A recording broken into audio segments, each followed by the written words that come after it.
Hey guys, I am back with another battle report for you today, and this one is super exciting. This is going to be my Tyranids running Subterranean Assault versus Chaos Knights. This is going to be a really tough matchup since Nids are having a problem with Knights right now. So if you want to see how it goes, I want to see how it goes, tune in and check it out. Thanks for watching.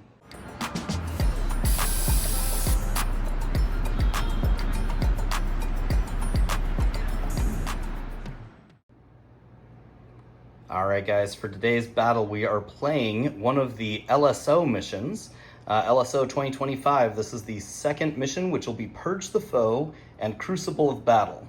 In this mission, it is set up for Mission M, I believe, which is on GW Layout 6. So you'll see the table, we got Layout 6 over here, ready to go. And this is the Purge the Foe mission, is scoring 4 VP if one or more enemy units were destroyed in the battle round, and score another 4 VP if more enemy units than friendly were destroyed. Also, at the end of the command phase, starting on second turn, the player whose turn it is gets 4 VP to control an objective marker, and 4 VP if they control more objective markers than their opponent. So a little bit interesting and different of a scenario than some of the other missions, but it should be very interesting today. In the Tyranid army, like I said, we are Subterranean Assault, so we'll have those tunnel markers, and we'll also have the reroll ones to hit, which is just fantastic. I'm taking 2 units of the Hyper Adaptive Raveners, and I've got 2 units of regular Raveners to go with them. Just trying to add a little more anti-vehicle punch to this list. I also have my 2 Tyrannofexes, which I've been using pretty consistently, and I think they're probably more important than ever. I am also trying a Screamer Killer out. I have not tried one out recently, and this is my first time to test him out. I found out that he's pretty important for stopping units from, well, I think he might be important for stopping units from using strats by forcing that battle shock.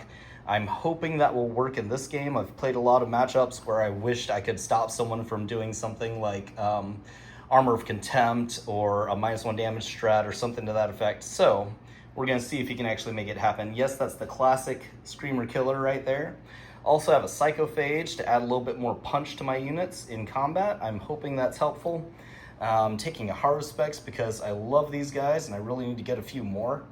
1 Trigon with the Trigon Prime upgrade. So we'll see if he can actually do some damage in combat against some big knights here. Hopefully he actually makes it to combat. 1 3rd edition Biovore, because I never leave home without a Biovore.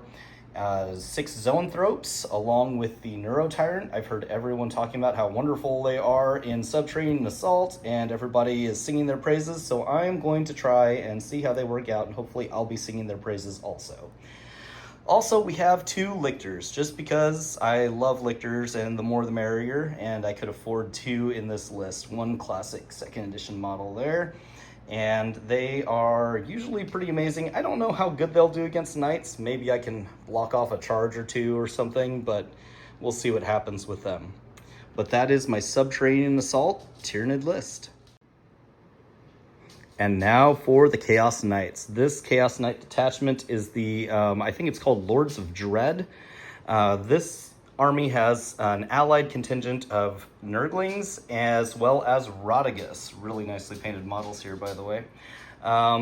What else is in the list is a Cerastus Knight Atropos with his big guns there. I can't remember what they're called, but I know that they do a lot of damage, and this guy's pretty gross. He also has the enhancement that allows him to have assault on his weapons, and once per game, this bad boy is also going to fight first. So he can be pretty scary. Also, this is the one knight that has a 5-up invulnerable save, whether or not it's shooting. I think the rest of these are only in shooting. As for the rest of these knights, there are 1, 2, and 3 Abominants, all with that devastating wounds, big gun there, and all of their close combat attacks from the whatever that is, and the tail back there. And we also have a Knight Despoiler, I believe he's called, and he has these twin Gatling cannon things. So this guy has something like 36 shots, I believe, or something ridiculous, just with the big cannons. Plus he's got this rocket launcher on top and whatever that little stubber thing is. So there's a good amount of firepower in this list. Oh, he also has the upgrade, the enhancement, to go uppy downy. So somehow this crazy giant monster is going to be disappearing and reappearing throughout the battle until and if I manage to knock him out. So this should be a pretty interesting game. There are only 7 units in this Chaos Knight list, so it might make Purge the Foe a little hard on the Tyranids here, but expect to see a lot of that because Knights are kind of the new hotness right now. We'll see what we can do.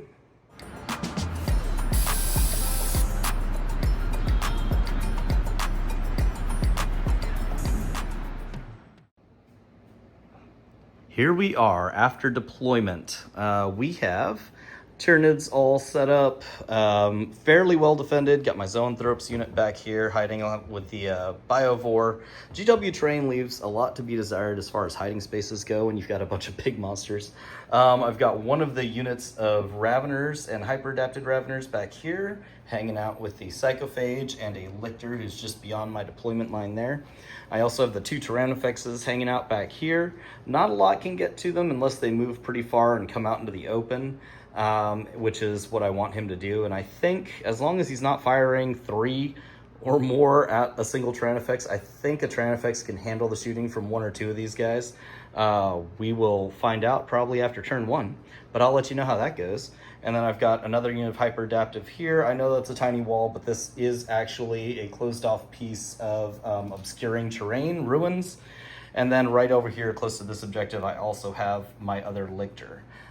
In reserve, I've got the Trigon Prime and the Haruspex and the Screamer Killer. For the Knights, he deployed everything on the table. All 3 Abominants just lining up across behind every big piece of ruins in his deployment zone area. Rodigus is back there, just kind of hanging out. I don't know the plan with him. He might just be going to hang out and hold these areas. This Knight Despoiler, the one that can uppy downy, is just hanging out over here. He's got a pretty good line of sight, so once he gets out this way, he can shoot at quite a bit of my army.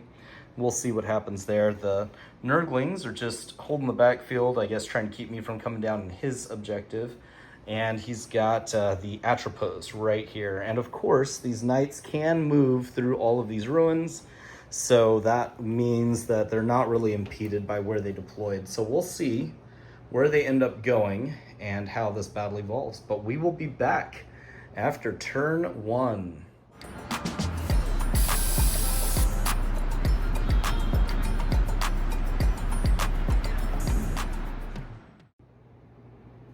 All right, so Tyranids won the roll-off to go first. I'm not sure if I wanted that or not, but I usually don't know if I want to go first against most armies anyway. Did not have any line of sight on any of the big Knights back here first turn, so we just kind of positioned. We did get Area Denial and Assassination for our secondaries this turn. Went ahead and moved up this Lictor right into the center here to score Area Denial for a couple of points, and at the end of the turn ended up pitching Assassination because that was just not going to happen. We did move the Tyrannofexes into position so they can shoot at whatever comes out. I think that I have less that can hurt me from this area if I just put them both here more towards the middle so that this guy back here, the Despoiler, doesn't just walk out and then he can hit me with, I don't know, all 5 of those big giant Knights out there. And then the Raveners here on this side moved up a little bit, staying behind the obscuring terrain.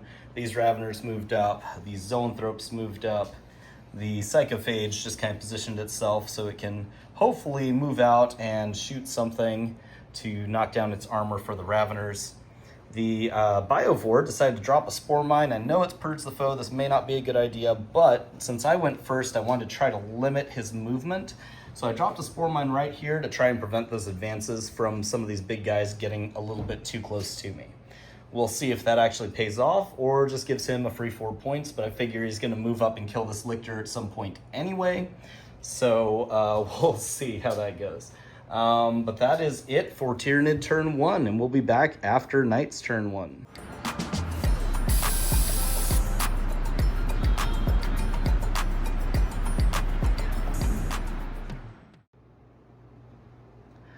All right, so here we are at the end of Knights round 1, Chaos Knights round 1, and they were able to definitely do some damage here. So this Despoiler ended up popping up and popping right back down over here. because we both realized after the fact that his Titanic unit just towing into this terrain gets true line of sight, which gave him a great line of sight right down the middle here towards my zoanthropes, which I didn't realize were exposed because I forgot that big giant Titanic models work that way. So I ended up losing 5 of my zoanthropes for no good reason there. So I will probably just start them in reserve next time. Got a little greedy with that. Also, I had one Tyrannifex just disappear because all of these abominants ganged up on it, and there were quite a few devastating wounds that went through, and he just got nuked off the table. The spore mine that was here ended up dying to mortal wounds caused by the abominant moving up here into the middle, but it did prevent this Atropos from being able to get any line of sight by advancing up this way, so it was worth it. And he was not able to get a good line of sight, and this guy didn't fire this turn at all. The 3 abominants did fire, however, which took out that one Tyrannifex. Rodigus ran over here just to hang out close to this objective. Didn't quite make it to the objective, but you don't need to hold a whole ton of objectives in this mission anyway. He did sticky this center objective and killed the lictor that was there real easily. And that is where we are at the end of Battle Round 1. So, Battle Round 1, he also drew Area Denial, which he scored easily right here for a full 5 points. And he got 4 points for Purge the Foe, for being able to take out my lictor that was there, and the Spore Mine. And at the end of the battle round, I think, is it also on turn 1 you get that? But he did kill more this battle round as well. But I think that's second battle round, so it won't count for this turn. Other things, he also drew Sabotage, but didn't have anything that he was able to use to sabotage since Rodigus had to advance. The other guys were trying to shoot, and he didn't want to tow the train with this guy because he didn't want me to be able to light him up in return if he wasn't going to be able to shoot first. So we ended up with a score of 19 for Chaos Knights to 15 for the Tyranids. And that's where we are at the end of Battle Round 1. We'll be back after Tyranids Turn 2. See what we can do.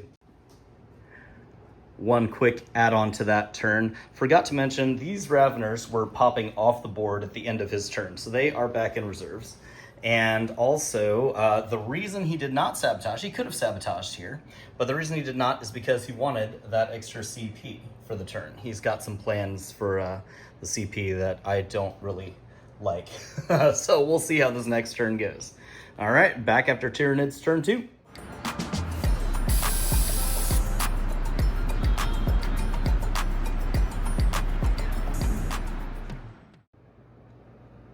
All right, so here we are at the end of Tyranid Turn 2. We drew Bring It Down and Recover Assets. Just went ahead and recovered back here with the Biovore, and over here recovered over here in No Man's Land with that Lictor that's still alive. On to the shooting phase, shot everything I had pretty much at the Abominant that was here. Left him at 4 wounds, and when I hit him with the Tyrannifex, we got 2 wounds through, and he rolled his saves, and passed one, failed one, and he took the gamble of re-rolling his successful save, seeing what was here, thinking that if he re-rolled the success into a failure, he blows up, dies, and still holds the objective because he had made it sticky last round, and I never get here, which was an interesting play, but he failed it, and the one shot that went through from the Tyrannifex did a whopping 10 damage to him, and the Psychophage came in here and cleaned up. The Psychophage actually ended up rolling kind of hot and threw out like 10 devastating wounds against the Abominant because he's a Psyker, so that was fun. However, we brought in everything else that was in reserves and got all of the charges that we wanted, and had the full unit of Raveners. Managed to put the regular Raveners here into this Abominant so they could still wound on a 5-up. And these guys here with their anti-monster, since this Rodigus is toughness 12, so they can wound on a 5-up. And got the Haruspex in here and the Trigon in here. Don't mind the headless Haruspex. He's not actually damaged. He just couldn't fit with that giant tongue. and it's magnetized. But what ended up happening is the Raveners completely whiffed and did like a couple wounds to Rodriguez. Oh yeah, well they brought him down to 15 wounds, I guess. So they did some, but I rolled absolutely miserable on my wound rolls here. So they did not do nearly the amount of damage I expected them to do.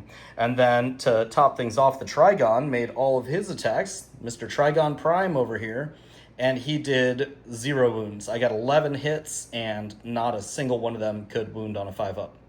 Not a single 5-up. So that was kind of the theme for all of these attacks here, which is why both of these guys are still very healthy. These Raveners did no damage. The other half of the unit, they did almost no damage to this guy. I think maybe I got like a couple wounds through, I don't remember. But between them and the Haruspeks hit with all 4 of his big attacks and then only wounded with 1 of them despite wounding on 3s. So this guy's down to 13 wounds. Rodriguez is at 15 wounds, and the only thing we managed to kill was the one guy that was here in the center. So this is going to be a very painful Chaos Knight turn 2. We will see if I have anything left afterwards and how that goes, but this may be a shorter battle report, guys. I was hoping to find a Subterranean Assault list that could actually do something tonight, but even with rerolls, 5-ups are still 5-ups, and these guys are pretty tricky to deal with. So we will come back after turn battle round 2. But, one more thing as far as scoring goes. I did get 4 points for killing a model and 4 points for holding an objective. And I also scored 4 points on Bring It Down, and we recovered assets in 2 places for 3 points. So that's where we are at the end of Tyranid Turn 2. We'll be back.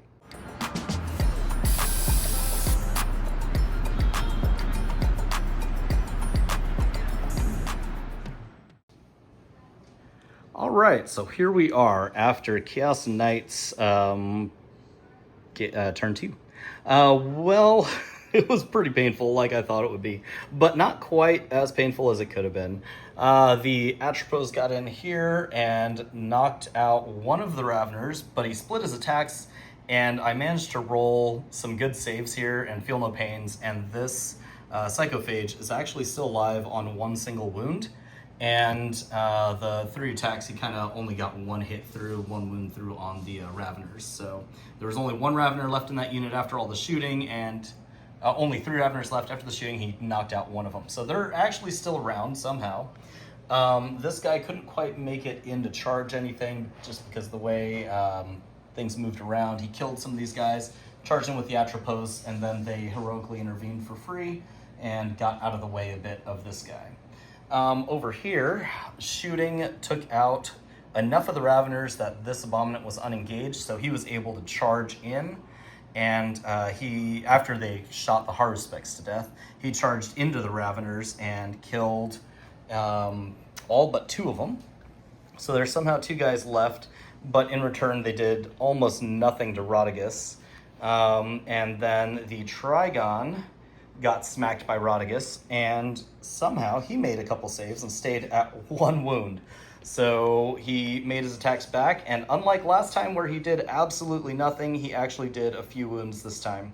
So between all the damage, these Raveners have really been whiffing hard. I only got like 2 wounds through, and he took 4 damage from them, but from the Raveners, and then the Trigon actually managed to get some wounds through as well. And we did a total of 7 wounds to this guy, bringing him down to 5. So I do have some things that are still alive.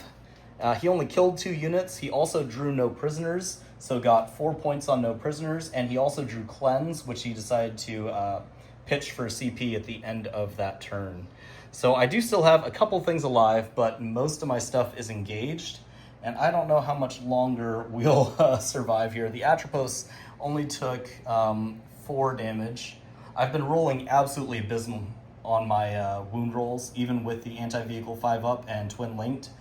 So these guys have been just not doing hardly anything at all. But we'll see if I can do anything in my turn, and hopefully we will survive and score some points. But we'll be back after Tyranid Turn 3.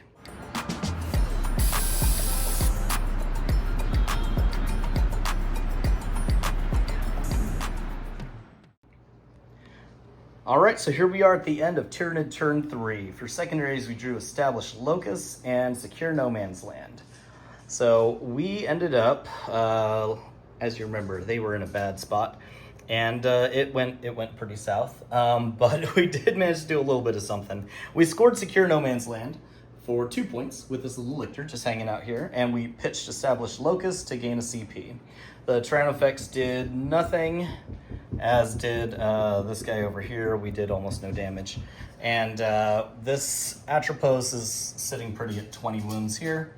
Over here, we got the Screamer Killer to charge into this Abominant, and he rolled pretty poorly and only brought it down. Got, I think, 1 attack through or something. He's down to 7 wounds. So this Abominant's damaged. He is tiered, but he's doing all right. He's still holding this objective despite me having a couple monsters here. The Trigon actually managed to get 2 wounds, and then Rodigus, after killing the Raveners here, failed his saves and failed his Feel No Pains, and so despite only rolling 2 wounds against him with all my attacks, the Trigon finished off Rodigus. So that was the one good thing that happened. But there are still 4 giant knights on the table, and we are going into Knights Turn 3. The score is currently 40 Tyranids to 35 Chaos Knights. It is close for now, but I feel that that is about to change drastically. Coming back after turn 3.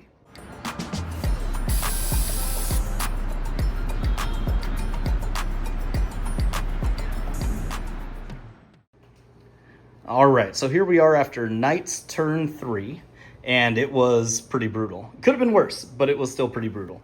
They drew Storm Hostile Objective and Overwhelming Force. We scored Overwhelming Force by knocking out the Trigon that was over here on this objective in shooting, and then we ended up, Tyranids lost, I don't remember if stuff was killed in my turn or that turn, but we did take some damage.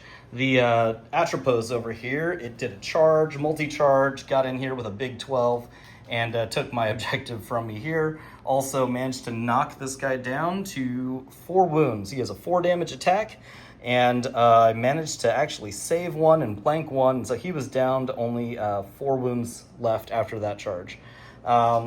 We also had the Screamer Killer somehow survived shooting and combat over here with 6 wounds left, and he managed to put a few more wounds on this guy, knocked him down to his last 1 wound. So with any luck, we'll be able to take him out in our turn.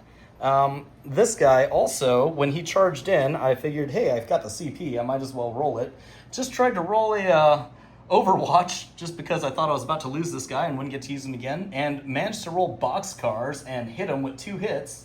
And one of those wounded and went through and knocked him down by 10 wounds, did 10 damage to the guy. So he is down to his last 10 wounds there, which still is a lot, but it might be able to do something. Over here we have 1, 2, 3 stickied objectives. So the Knights ended up taking a very commanding lead by gaining something like 16 points on primaries, and then got points also for Storm Hostile and Overwhelming. So they are ahead by, I think, about 18 points right now.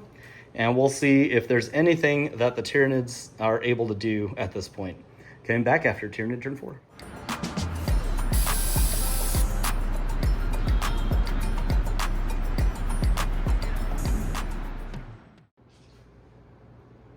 All right, so coming back after Tyranid Turn 4, and it was, we had some good things, some bad things. We drew Overwhelming Force and Storm Hostile, just like our opponent did last turn. Managed to score 3 points on Overwhelming because Casino Cannon managed to knock out the last 10 wounds on the Atropos here. And so that guy's gone, but he did sticky the objective first and leaves it on OC5, which means I can't hold it with anything. So I've got a Biovore here, but he's not got enough OC to do anything about this objective. We also failed a morale check, a battle shock here, and took 3 mortal wounds on the Screamer Killer, and then because it was Defender Gets to Fight, he managed to kill the Screamer Killer in combat. So we lost everything here, and this guy's still on 1 wound. So he's going to still hold more objectives on his turn, and I am got 4 models left, and one of them is battle shocked. So we scored a couple of objectives, pitched Storm Hostile. No, I scored Storm Hostile.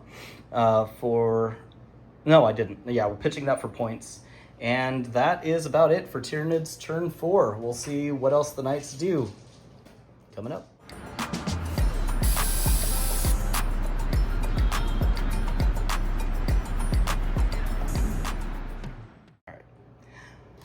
Alright, so at the end of Chaos Knight's turn 4, he ended up scooting over here. He drew a tempting target and extend battle lines, managed to take that objective away from my poor little lictor over here, and he ended up killing the Tyrannofex, but at the end of his movement, the Tyrannofex did go ahead and overwatch him, and was able to do some damage again on Overwatch, surprisingly, and did something like 9 wounds or something to this guy. So he's down to 15 wounds, but unfortunately there's not much left for the Tyranids to do. I've got a Biovore and a Lictor. This objective has been sticky. That one's been taken from me. So we are pretty much at the end of the game here. We'll draw cards and see what the final score would be. The current score is Tyranids 54 and Chaos Knights 83.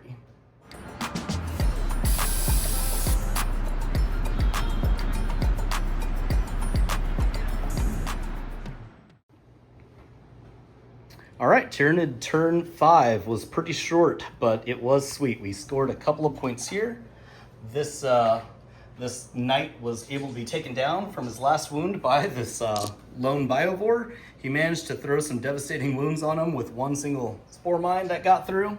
And so we got some points for Purge the Foe and killed him, and that was the only damage we were able to do. But he was also marked for death as a Gamma target. So we did get 2 points on Marked for Death for him, and we scored the small engage for 1 point there. The score right now is 64 to 83, and Chaos Knights will score their turn, and that'll be game.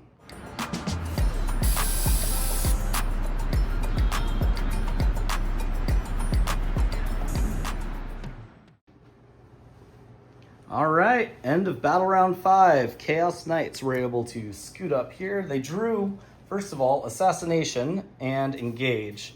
I think he actually drew behind enemy lines first, used his CP to pitch it, got Assassination, automatically scored all 5 points on that. And then for Engage, he was able to get this knight over here in this quarter, this knight in that quarter, and these nerdlings are sitting back here. So he got Engage for 2 points. And this knight shot down the Lictor, and so he was able to score 4 more points on Purge for killing, plus he controls more objectives and got 12 points on primaries that turn. Did not kill more just because there wasn't more to kill. I've got 1 lone Biovore out of line of sight, but he's even holding that objective. So final score is, let's see, Tyranids ended up with 64 and Chaos Knights a big 92. So congrats to Chaos Knights on this game. It was brutal. All right, thanks for checking it out, guys. Hope you enjoyed the battle report. All right, guys, so that was the game. Let's talk about it real quick. So just looking over here at the table, you see there's only 2 knights left. What we could have done differently that I considered at the beginning was maybe doing fixed secondaries, taking Assassinate and Bring It Down.